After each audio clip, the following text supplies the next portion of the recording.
jërë ngeen jëfati ci ànd bi ak télévision Futur Média daleen ak jàmm ci xibaaru maraxi ponk yi ca gën a fës ca diwaanu Tambacounda kookee ñu ne moo faat Binta Camara kon dana jaaraat ca kër ga rek wax anam yi mu ko faatee moom moomee ñu gën ko xam ci Alioune Badara Fall kon dana yeggaat ca kër ga loolu nag ñu gis ni mi ngi amoon kon fukki fan ak juróom-benn sax laay wax ci weeru mai ci la mbir moomee amewoon fukki fan ak juróom-ñett moom Binta Camara moomu toll woon ci ñaar fukki at ak ñett tanu nag faat ko ci anam yu ñaaw lu soxal sax jigéen ñi ñuy faat fii ci Sénégal ñu ne tolluwaay bi jéggi na dayoo loolee sax bu ñu ko xaymaa diggante novembre 2018 jàpp juin 2019 lu toll ci fukki soxna ak benn sàkk nañu leen ba noppi faat leen tolluwaay bi nag ma ngay bëgg a jéggi dayoo boole kook soxna yi nga xamante ne nii nag dañ leen di def naka sudul noonu moo waral tey ay mbootaay yu xeex ngir àq ak yelleefu jigéen ñi nag taxaw temm ngir nag charte bi nga xamante ne nii dañu ko indi ci wàllu càkkutéef yooyu ñu jëmmal ko ci Sénégal ba noppit boole ci ay gunge maître Amadou Ndiaye du ñàkk ñu teewlu ko ci biir xibaar yi moom moowee nga xamante ne nag bokk na rek ci ñi layal nag taskatu xabaar bi di Adama Gaye nga xamante ni mi ngi sous mandat de dépôt du ñàkk ñu jokkoo ak kenn ci avocat yu koy layal beneen ponk ci biir xibaar yi ñeer wàllu njàng mi ak njàngale mi ñu ne nag ak laj ji rek dafa am ñi ko xamle di jàngalekat yi nga xamante ne ñoo féete ci école publique yi ndax gis nañu ne résultat yi mi ngay gën di bon te nee ñu nag dugleet ndax lii lu yàgg la li ñu war a taxaw nag mooy fexe rek ba nguurug Sénégal li mu xaati moon ak jàngalekat yi ci atum 2014 ñu daal di koy matale tàggat yaram Abdourahmane Ndiaye Adidas nag jëlee nañu ko ci fa mu nekkoon moom moomu doon tàggat sunu gaynde yi ci wàllug basketball ki ko wuutu nag tey jile mooy Moustapha Gueye moom nga xamante ne teg nañu ko fi jamono ji monte nag li des sax ci jongante bu mag bi ñu war a amal ci Chine booy xool ci weer képp la toll lu soxal nag kon jële gi ñu ko fi jëlee bari na lool ñu ko ŋàññi bokk na ci ki nga xamante ne nekkoon na président fédération basketball bu Sénégal mbokk yi ponk yaa ngi nii bu ngeen taaxirloo tuuti ñu fam fàccee xibaar yi.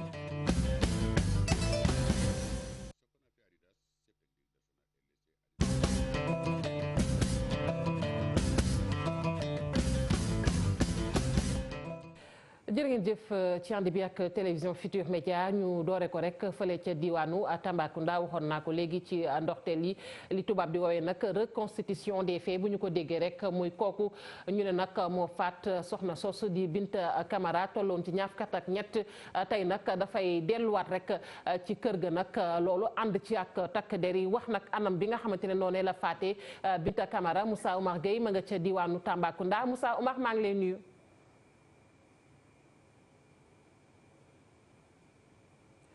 Moussa Oumar Gueye bu dee mi ngi may dégg Moussa Oumar ma ngoog am naa jafe-jafe ngir déggoog Moussa Oumar Gueye bu dee mi ngi may dégg Moussa Oumar Gueye xanaa rek laaj ko ci loolu ma wax léegi muy nag kii di Alioune Badara Fall ñu jàpp ni moom moo faat Binta Camara tey nag ñu ne faaw mu delluwaat ci kër ga wax rek anam ñu ko faatee Moussa Oumar loo ñu ci mën a yeggee. kon mu mel ni rek mujj ñu jokkoo ak Moussa Oumar Gueye du ñàkk ñu am ko laata ñuy tëj xibaar yi ñu des nag ci soxna yi nga xamante ni dañu leen di sonal ci Sénégal léeg-léeg ñu songu leen def leen naka sudu noonu diggante 2016 jàpp 2019 nee ñu lu toll ci juróom-ñaari téeméer ak juróom-benni soxna nag agressé nañu leen maanaam songu leen ñetti téeméer ak juróom-benn fukk ak ñaar nag sàkku nañu leen fanweer ak benn rey nañu leen loole nag di aw tiis moo waral mbootaay gi nga xamante ni moom mooy xeex ngir àq ak yelleefu doomu aadama yi rawatina ak soxna yi nag di sàkku rek charte bi nga xamante ne teg nañu ko ngir nag defkatu ñaawteef yooyu ñu teg leen ay daan nag fii ci Sénégal doon na loo xamante ni ñu ngi bëgg nag ñu jëmmal ko ci kaw yi tamit ñu gunge leen bu baax a baax ci ay matuwaay Maguette Soirée Diallo ci leeral. ay chiffres yu tiitalaate lu toll ci 706 jigéen ñoom ñu ngi dund ay agression sexuelle 362 ñoom dañ leen a sàkku fanweer ak benn ñu fàtt leen loolu mooy bilan bu ñetti at yi ñu génn lu ni mel sax terewul kuréel yi di xeexal jigéen ñi ñoom ñi ngi def luñ ci mën ba léegi. déet xam nga tamit loolu tamit kenn mënu cee dëkk rek nekk ci noonu lu nga xam ne si am na ñu dégg ko loolu def nañ ca la nga xam ne mooy suñu wàll mais ba tey organisation yi ñu ngi continuer di sensibiliser ñu ngi continuer di def ay plaidoyer ñu ngi continuer dem ak population yi di leen yee di wax ak ñoom di waxtaan ak ñoom di leen wax ni lii jaaduwul tey jaaduwul ëllëg et lii mooy violence et que violence bu amee bu leen ko nekk sax di ko nëppal ak di ko nëbb il faut dénoncer ça ñu ngi leen di wax ne naka la ñuy def ba accéder à la justice dafa nekk logu lu ni tëpp ni jonn loolu moom da ngay daal di ñëpp ñu daal ciy jóg maa ngi lay wax ne la léegi ne organisation féminine yi ñun fanweer ak juróom ñoo àndandoo nekk synergie bu nga xam ne si dañoo jóg di xeex lépp lu jëm daal. donc ñun toujours bu amee benn problème bu laal jigéen te mu nekk un problème boo xam ne war na mën a yokku wala mu laal yeneen jigéen dañuy taxaw parce que loolu mooy suñu orientation. lu jëm ci wàllum projet de loi bi war a criminaliser viol bu président Macky Sall daal di annoncé woon njiitam comité bi di xeex ñaawteef yi ñuy tekk ci kaw jigéen ñi jàpp nañu mesure d'accompagnement war na ci am. fi ay criminalisation yu bëri criminalisé nañ fi drogue criminalisé nañ fi vol de bétail criminalisé nañ fi vol d'électricité yooyu yëpp dañ ko criminalisé mais léeg-léeg jéego yi nga xam ne da ca war a am ngir ñu appliquer ko ak ñu gis ci yëf yi de manière concrète dafa nekkul ba nga xamante ni si dañu ne criminalisation du viol bi et de la pédophilie na ànd ak ay mesures d'accompagnement bu baax a baax yi nga xam ne dina tax bu loi bi ñëwee nañ ko appliquer te appliquer ko dans son effectif. inceste itam jaaxal na bu baax organisation yi di xeex ak yelleefu jigéen ñi nga xam ni ñoom Fatou Binta Camara ci Tambacounda ñu ngi koy mettitlu ba léegi. ñi ngi koy mettitlu ba léegi ci faatu googu sax la ñuy wax Binta Camara toll woon ci ñaar fukki at ak ñett yëf ya ma nga xew woon ca gox ba ñu naan Saara Gileel ca diwaanu Tambacounda Moussa Omar Gueye la ñu fay fekk ci Moussa Omar maa ngi lay nuyu. waaw Adja Fatou Kiné Deme. ma ngoog ni ma ko waxee sànq ci ndoxteel li kii nag di Pape Alioune Badara Fall ñu njort ni jàpp sax ni moom moo faat Binta Camara tey nag dafay delluwaat ci kër ga li ñu naan reconstitution des faits maanaam wax anam yi mu faate woon xale bu jigéen boobu loo ñu ci mën a baaxee. waaw li ñu mën a jàpp mooy ba ci jamono ji ñuy wax ak yow nii ci kër directeur général Malal Camara ci quartier Liberté Saara Gileel amagul kenn koo xam ne teew na fa di def lu jëm ci wàllu reconstitution des faits. ki nga xam ne fekk nañ ko ci buntu kër gi xamal nañu ni ci jamono ji dañ leen ni woon nañu xaarandi ba 18h passé na ba negee ni si nee na gisagu leen waaye nag njort na ni am na ay daamar yuy romb di dem di ñëw lu ñu jàpp mooy ci jamono ji ñuy wax ak yow reconstitution des faits daanaka amagul ci fi nga xam ni mooy ci kër directeur général bu Malal Camara bi nekk fii ci Tambacounda fa nga xam ni fa la ñu faate woon bakkanu kii di Binta Camara. leneen lu ñu mën a jàpp mooy itam ci xibaar yi rootandiku ci ngoon bi xamal nañu ni ki nga xam ni moom mooy ki ñu tuumal muy Papa Alioune Fall semaine bi ñu génn rek daal di woon nañ ko dégluwaat ci tribunal de grande instance nekk ci Tambacounda ci nasaraan ñu nuy wax naan entendre nañ ko dans le fond du dossier noonu nag tax na am na ñoo xam ne njort nañ ni reconstitution des faits bi sax du ñàkk dañ koy dàqandi ndaxte dafa nekk benn acte d'instruction boo xam ni mënoon nañ ko def sax ci biir discrétion fa nga xam ne askan wi sax duñ ko yëg moo tax fi mu nekk nii bi mu demee ba nga xam ni ñu bëri yëg nañ ko jàpp nañ ni bu ñu maywul sax dinañ ko dàqandi ba beneen ñoom ñu jël seen matukaay ñëw daal di koy def ak ci fàttali rek reconstitution des faits nekkul lu obligatoire ci bëgg-bëggu juge d'instruction bi la aju bu ko neexee mu def ko bu ko neexee mu bañ ko def leneen lu ñu mën a jàpp itam ngir jeexal rek mooy ki nga xam ni moom lañ fa fekk tey moom mooy beneen gardien bu bees gardien bi ñu jëkkoon jàpp tuumaal ko muy Malick Ako Diop daanaka moom ndekete depuis booba liggéeyatul ci kër gi jóge na fa donc léegi ñeneen ñooy toppatoo kaaraange kër directeur général Malal Camara fii ci Tambacounda. ma ngoog ñu koy jaajëfal bu baax a baax Moussa Oumar Gueye Adama Gaye taskatu xabaar boobu nag mi ngi sous mandat de dépôt moom moomu nag nga xamante ni dañu kaa tuumaal rek ay mbind yoo xamante ne nii kon dafa xotti warma waaye tamit dafa tooñ njiitu réew mi Macky Sall bu dee mi ngi ci bu mu jokkoo bi moom it maître Mamadou Ndiaye bokk rek ci avocat yi koy layal maître maa ngi lay nuyu. ma ngoog maître Mamadou Ndiaye du ñàkk xëy na mu dab ñu ci xibaar yi laata ñuy ndax képp ñu àddu ci leneen ak li ñu duppee article 80 bu code pénal fii ci Sénégal nag article boobu nag dafa mel ni daal bari na ñu ko umpale lan la dëxëñ dëgg article boobu nag bu ñu ko déggee rek mooy article buy wax ci ñi nga xamante ni dañoo tooñ njiitu réew mi waaye tamit ñooñu lan la yoon wax ci ñoom article boobu nag mu mel ni ba nëgëni si dafa am rek lu ñu ci umpale waaye la ñu seetlu mooy ñu ci bari booy xool dafa mel ni rek ñi fare ci kujjeeg politique gi loolee la article bi di gën di topp moo waral tey am na ñoo xamante ne jàpp nañ ni war nañu yëraat lu baree bari ci boobeeb nag article Maimouna Ndiaye Jafara Ba. ci jamonoy Senghor ba léegi article 80 bari na lu muy indi coow. ci code bi muy feneen waxuñ la ne lii moom lañ tuddee offense lii tuddee wuñ ko offense dañ ko bàyyi noonu rek ce qui fait que ñi nga xam ne ni ñoo jiitu yëpp dañ koy utiliser pour politique bu fekkee opposant neexatu la nga jàppee pour topp ko ci article boobu noonu après jàpp tëj. ñi nga xam ni ñoo féetee ci nguur gi sax. xam nañu loolu. boo xoolee jamono Abdoulaye Wade ba 2000 loi boobu dañ ko doon ŋaññi di wax ne baaxul dañ ko war a dindi waaye bi Abdoulaye Wade faloo daf ko fàtte ñun itam 2008 ba 2012 bi ñuy nekk ci opposition bi daan nañ ŋaññi état loi boobu waaye bi nu faloo dafa mel dañ ko fàtte jàpp naa nag loolu moom baaxul ndax li nu war a fexe mooy bu ñuy def politique maanaam li nu gëm bi nu nekkee ci opposition.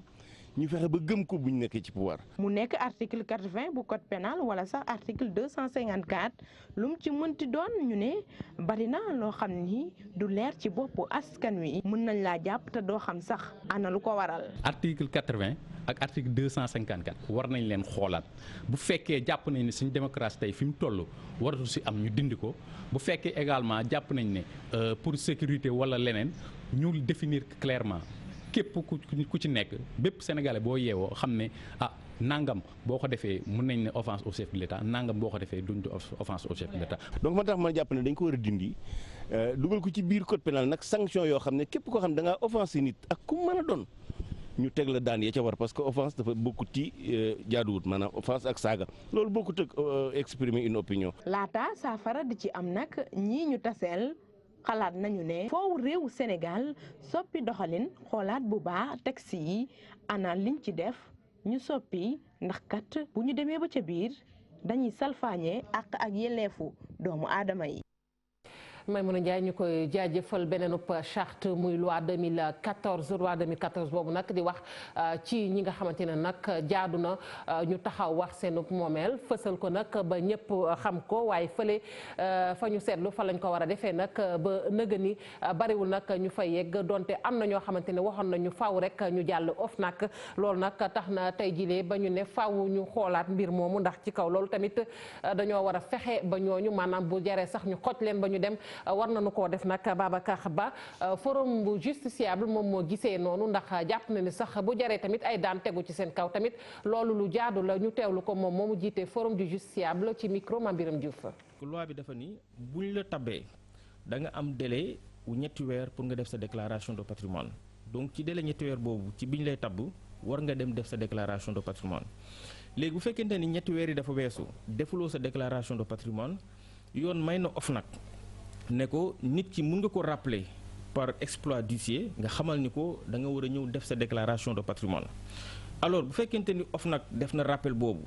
mu gis que ni nit ki deful déclaration de patrimoine parce que bu defee exploit d'huissier bi dafay toog ñetti weer pour déglu nit ki donc délai ñetti weer boobu bu weesoo te nit ki deful li nga xam tey mooy déclaration de patrimoine am na ay sanctions yoo xam ni mën nañ ko jël parce que OFNAC su boobaa dafay informer ki nga xam tey moom mooy l'autorité compétente ne ko kat diw deful déclaration de patrimoine donc am na ay sanctions yoo xam ne dañ ko war a jël sanctions yi nag ñaari pàcc la bi njëkk dafa concerner les élus ñooñu sanction bi njëkk dañ naan dañuy retenir 1/4 de leurs émoluments li nga xam ne tey dañ ko doon am ci koppar ñi nga xam ni dañ leen tabb dañ leen nommer comme par exemple ñoo xam ne dañuy bénéficier d'un décret présidentiel muy comme ay DG ainsi de suite ñooñu sanction bi dal ci kaw mooy ki leen tabb am na possibilité relever leen maanaam mu def de telle sorte que poste boobu dootuñu ko utiliser amul benn poursuite judiciaire boo xam ne tey nit ki nga xam ne dafa toog deful déclaration de patrimoine amul leen lu yoon wax ci moom. ca diwaanu Kaolack la ñu jëm ak ñi nga xamante ne nag ñoom ñooy dawalkatu kon taxi bagage ya meex nañu lool ndax am na ñoo xamante ne nee nañ ña ngay jonganteeg ñoom te du dëgg du yoon ñooñu nag du ñenn lu dul rek ñi nga xamante ne ñoom ñoo féete kon ca transport public ba di dem ba ak dikk ba ndax gis nañ ne sax foofee lu soxal seen liggéey dañu ko yoonal waaye nag tey am na ñu ñëw rek di jonganteeg ñoom ba daanaka jalgati seen liggéey ba tey ñi ngi ci ay jafe-jafe dañu ci ànd ak Ibrahima Diamé Fally Gueye. Transporteur gros porteur yi lee yore taxi bagage mere lool seen nataan yi nekk ci transport public bi ndax nee nañu concurrence bu jaarul yoon bu jéggi dayo la ñu dëkkee ak ñoom ci conférence de presse bu ñu doon amal lañ ko dénoncé. transport dafa am luñ ko séddalee mooy oto yi def transport public dañuy am licence pour ëpp ay nit. oto yi def transport marchandise am licence pour yëpp marchandise léegi nag ñoom ñi def am licence pour transport public dañuy bàyyi li ñuy def seen transport public ñëw aussi sunu ligne moom di def transport marchandise ëpp minicar bu war a yëpp nit ëpp ko marchandise ba mu fees suñu oto yi gis ngeen ne ni ñu taxawee duñu am fenn fu ñu dem parce que ñoom heure bu ñëwee ñooy dem Rue de Loi boo demantee Rue de Loi doo fa gis benn auto transport marchandise auto transport en commun bi rek ñoo fa nekk di jël ay bagages. ñu ne depuis presque lu mat semaine seen liggéey doxul seen camion dañ leen sax faf garé. ñun buñ toogee ba ñu naan chauffeur yaa ngay xeex loolu boole ñu la te ñun warunoo xeex mais nag li ñuy régulariser bëgg kenn ku ci nekk poste ba nga nekk nga di fa liggéey nga respecté ko ñu jàppale la ci. lii mooy li nga xam ne mooy li war a mën a ne dañuy nekk fii chauffeur yi ñu ngi nii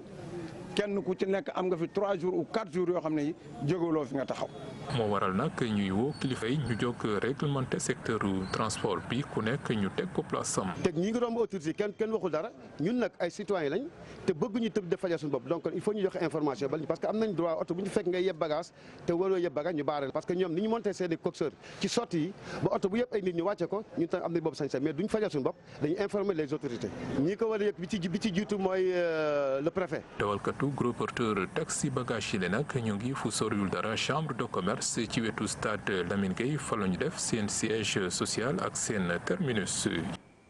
waxoon naa ko ci ndoxteelu xibaar yi ak jàngalekat yi fare nag ci école publique yi ñoom nag nee ñu jafe-jafe am na tey boo xoolee résultat yi baaxul te loole nag duguleet ndax lu yàgg la fii ci Sénégal loolu nag ngir ñu jóg ci faaw tamit nguurug Sénégal li nga xamante ni moom la xaatimoon ak jàngalekat yi ci atum 2014 mu daal di ci taxawaay Satou Gueye Ba Thierno Laurent Mendy.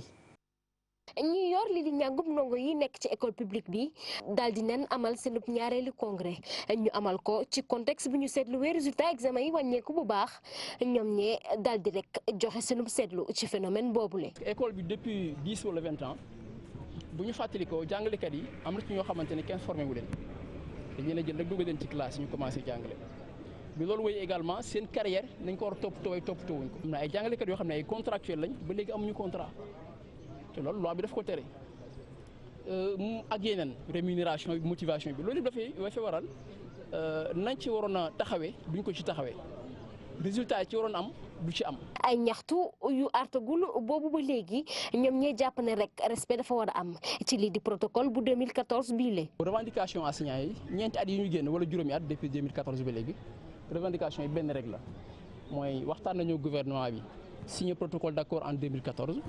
mais ba léegi dañ gis ne application bi dafa des donc léegi syndicats yi grève atuñu pour laaj dara mais dañuy grève pour que lu ñu signé woon ak ñoom ñu respecté ko. kat boo ko jëlee nga am mission boo ko jox am résultat yuy xaar ci moom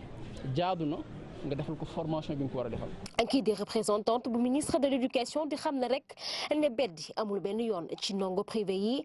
ak public yi lee. dañ leen xaw a beddi mais loolu amul. ndax tey jii jàngalekati élémentaire yi wax naa ko boo amul bac mënoo koo def donc ñu ngi def ay jéego pour que formation bi gën a dëgër mais même ci résultat yi ñu ngi gagné ay points donc problème am na ñu ngi ciy waxtaan ñu ngi avancé ndànk-ndànk. boobu ba léegi ñu jot a wàññi ay syndicats yu bëri ci système éducatif bii lee kii di secrétaire général ADEPT di woote rek lëkkaloo ngir gën a ñoŋal lii di ak yelleefu jàngalekat yi. ñu àddu rek ci mbalit mi nga xamante ne nag ma ngaa tukkeekoo ci xeetu machine yi moo xam lépp loo xamante ne léeg-léeg sax mu laaleeg wàllug xarala fii nag ci Sénégal lañu seetlu rek ci xayma mooy 10 junni ak ñaar ci tonne daañu ko nemmeeku nag fii ci Sénégal mu mel ni kon am na liggéey bu ñu ci war a def tamit ci wàllu woowee waaye bu ñu xoolee sax am na ab centre boo xamante ne nag bari nañu ko umpale te centre boobu tamit lépp loo xamante ni mbirum nag déchet la kon centre boobu daf ci daal di taxaw rek Ousmane Diallo Diafara Ba la ñuy àndal ñoom ñoo demoon ci boobeeb centre. fii mooy centre bi ñuy recycler déchets électroniques yi jóge ci administration bi ak yenn entreprise privée yi agent yi ñoo ngi ci diggu liggéey bi di recycler matériel informatique bi ñuy woowee e-déchet. avant ñuy commencer dara il faut que ñu montrer il faut que ñu wane ni ñu defar benn centre pilote boobu noonu buñ ko defaree ñu wan ni lii de luñ mën a saytu la en attendant yeneen disposition yi ñu koy jël looloo tax centre bi ñu créé ko. fii nag matériaux électroniques yooyu noonu dañuy amaat beneen dund ginnaaw bi ñu jaaree ci ay loxo personnel bi nga xamante ni seen xam-xam dafa màcc ci wàllum recyclage. ñun li ñuy def moom mooy ñu séparer éléments yi benn par benn bu nekk ak fi nga bokk parce que xam nañ ni matériel électronique yoo gis dafa am fer. dafa am plastique dafa am aluminium dafa am ay circuits intégrés dafa am ay éléments yoo xam ni n'est-ce pas ñoo ko composé bu ñu defee lépp lu nekk fer ñu boole ko lépp lu nekk aluminium plastique et autres noonu la ñuy defee démantèlement bi. outils yi naam am na njëriñ waaye tamit am na ay gàllankoor ci wàllum santé ak environnement. xeetu tooke yoo xamante si ne yu bon ñu ngi nekk ci biir. yu mel ni cadmium arsenic yu mel ni plomb yooyu yëpp mu ngi ci biir ba nga xamante si ne li saytu bi dafa war a nekk beneen façon saytu boo xam ni bokkul parce que yooyu noonu boo leen bàyyee ci suuf si dañuy dugg ci nappe phréatique bi bu ko defee li ñuy naan ak li ñuy ndox yi ñuy utiliser li ñuy naan yëpp mën na ci kooku mën na infecter yooyu noonu. matériel bii nag bu ñu ko recycler ba pare dañ koy daal di jox waa ministère de l'éducation loolu ci cadre solidarité numérique. ci wàllu politique la ñuy addu ak parti démocratique bu Sénégal atub 1974 ci la ñu doon wax boobeep parti tey mu am ñeent fukki at ak juróom boobeep parti nag ñu gis ni ay at xeex na ko ay at mu nekk ci nguur gi waaye ay atit mu ne ci jafe-jafe taarixu PDS ak Aminata Mbaye Sow. 31 juillet 2019 parti démocratique sénégalais am na ñeenti fukki at ak juróom ñu ngi ko taxawloon ba sub 31 juillet 1974 boobu le maître Abdoulaye Wade moo ko amaloon boobu ak léegi nag parti démocratique sénégalais di wéy di nekk ci langue politique bu Sénégal ci fàttali nag ginnaaw bi ñu ko créé ci atum 1974 1976 la ñu tàmmali seen activité politique ak révision constitutionnelle bi andi multipartisme limité fii ci Sénégal. at biñ ko tàmbalee ba 2012 PDS participé na ci élection yi jot am fii ci Sénégal muy présidentielle législative wala sax municipale ci noone ci atum 1993 ci élection tànnub député yu amoon parti démocratique sénégalais daal di ci ràññeeku lool ndaxte maître Abdoulaye Wade nanguwul woon benn yoon résultat yi génne woon ci urne yi loolee andi woon benn instabilité ci Sénégal ba juge Kéba Mbaye démissionné ñu jot ci faat également kii di maître Babacar Seye nekkoon vice-président conseil constitutionnel ba woon. ci atum 2000 maître Abdoulaye Wade daal di jot ci nguur gi ginnaaw bi mu defee lu weesu ñaar fukki at ci opposition bile mu gagné Abdoulaye Wade daan ko ci deuxième tour ci 58,10%. ci noone maître Abdoulaye Wade ak parti démocratique sénégalais jël nguur gi li ko jëlee 2000 ba 2012 ginnaaw élection présidentielle ak i jafe-jafe ndaxte ay militants première heure jot nañu quitté navire libéral bi dem seeti feneen pape du soppi di maître Abdoulaye Wade ñenn ñi di ko accusé ne dafa bëgg a jiital doomam ci parti boobule looloo waral départ yu bëri yi loole sax moo topp parti bile ba élection présidentielle bu mujjee am fii ci Sénégal ci atum 2019 parti historique boobule jotul participer ci élection yooyule mu mel ni nag boobaak léegi parti démocratique sénégalais mu ngi jànkonteel ak i jafe-jafe coow yu bëri ci biir parti bile loolee nag di wéy di lëmbee parti bi boobaak bi sub tey basketball ci la ñuy wax ak Abdourahmane Ndiaye Adidas jëlee nañu ko kon ci chaise am moom moomu nag nekkoon kon entraîneur sunu gaynde yi ci wàllug basket Moustapha Gueye moom moo ko wuutu ñu daal di koy rek teg ci jamono ji nga xamante ni kon ñi ngi waajal rek kon jongante bu mag boobee ci Chine ci wàllub basket weer kepp ci des waaye am na ñoo xamante ne nag ŋàññi nañu anam bi ñu ko jëlee nag ci postam ndax gis nañu ne mënoon nañ ko fee bàyyi rek mu yeggali liggéey bi nga xamante ne nii moom la doon def Mouhamadou Lamine Ndiaye Jafara Ba. mbetteel la Baba Tandia am bi mu yëgee nii Abdourahmane Ndiaye Adidas nekkatul entraîneur basket gaynde yu góor yi mu jàpp ni lu ñaaw la te mënoon ñàkk. nomination Tafa Gueye bi dafa bett ñëpp parce que kenn xalaatu ko woon surtout que Adidas jox nañ ko contrat am lundi pour mu xool ko mu ne président bi d'après information yi ma mu ne président bi da koy jox moom conseil am pour mu xool tey mu yeewu mu lire ci réseaux sociaux yi comme tout le monde que il a été limogé mais dafa rafetu dafa jekkul. Baba Tandian doon xaar Abdourahmane Ndiaye nekkaat entraîneur ba pare Moustapha Gueye doon directeur technique national. bu fekkoon fédération bi dañ doon bëgg a def liggéey bu baax ñu bëgg a changer bëgg a indi du 109 dañuy jël Tafa Gueye ba pare def ko comme directeur technique national. Adidas bi nga xamee ne moo qualifié équipe bi ñu bàyyi ko mu yóbbu l'équipe nationale ci championnat du monde yow nga jox nit contrat mu war ko xool lundi mardi mercredi nga jël décision pour limoger ko et puis surtout que hier soir d'après information yi ma am hier soir woo nañu kii DTN bi pour wax ko Adidas day dajale joueurs yi tey pour ñu commencer def entraînement mu woo directeur technique national wax ko loolu directeur technique national mënoon na ko wax ne que non tu es limogé lu tax waxuñu ko lu président bi woo ko ne ko tu es limogé. entraîneur gaynde yu góor yi bu bees bi Moustapha Gueye nar a ñàkki jot ndax mondial bi nar a amee ci Chine fii ak weer lay door Sénégal nar cee bokk ak poule Lituanie Australie ak Canada. nangook ci foofee la ñuy ndar keppe xibaaru marax yi mbokk yi sant leen gërëm leen yéen ñi fare woon ci machine bi ñu jàpp ci xibaar yi ba mu sotti ci kanam tuuti 20h